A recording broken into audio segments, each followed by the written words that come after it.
Ako po, si Rodolfo Alaba, 57 years old na.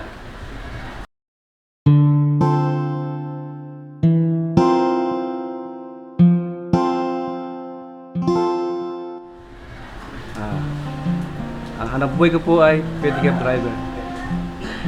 Ilan taon na po kayo nag-medical driver? Sa ngayon po, mag-20 years na ako nag-sidecar. Wala ngayon. Pinagsimula nag-start ako 1999. 1999, siyempre, next year, 2019 na. Hindi 20 years na ako nag-sidecar. Doon niyo po binubuhay yung pamilya ninyo? Opo. Sa loob po ng 20 years Oo. na yun po talaga inugo ng oras ninyo. Sa tingin po niyo, yung, ano po yung nagpapalakas sa inyo araw-araw? Ano po yung... Siyempre, punaw-unahan ng Diyos. Sa araw po, obligado po kung dito bawa sa Diyos. Yan ang nagpapalakas sa akin. Saka, siyempre, ang pamilya mo, anak mo, saka mga asawa mo, yun na po ang nagpapalakas sa buhay ko. Magkano po yung kinikita ninyo araw-araw? Sa lowest po, 200. Yung kachamba lang, na minsan nakachamba, 800. Yung kachamba na po yung isa 200, hanggang 400, ganun po yun. Magkano po yung pinakamalaki? Pinakamalaki, nga po 800. Nakachamba na yun, may okasyon, ganun. Saan po kayo pumapalagi?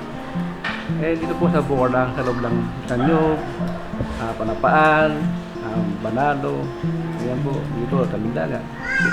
Ikot-ikot na kami dito. Sa tingin niyo po yung kalagayan po ninyo, nagiging may epekto po ba ito sa inyong trabaho? Oo, meron din po kasi ang mga nagkasakit na rin po ako dyan. Tagal ako nagkasakit dyan. Hindi ka po ako hindi dati, malibot ako atake sa higit. Basta matig na ako mamatay dyan sa higit. Sa pagpipiligat. Sa ngayon lang po ako nagmotor. Itong siguro almost 2 months lang. Nung ako nasa malaki, lumakay ako, tuksukoy na ako ng mga bata. Sa mga maraming bata, mga pita, ganyan, mga araw. Kasi lumakay ako, naisip ko, mahirap ang buhay ng may kapasanan. Hindi ko nga kalain na makapag-asawa pa ako eh. Kasi, di ba, kalagayan ko ito, meron pong babae at kakagusto sa akin. Yan sa labas ng loob ko, sabi ko, kung ibang tao nagagawa, ako pa kaya, di ba? Kaya ko yung nagpala sa loob ko.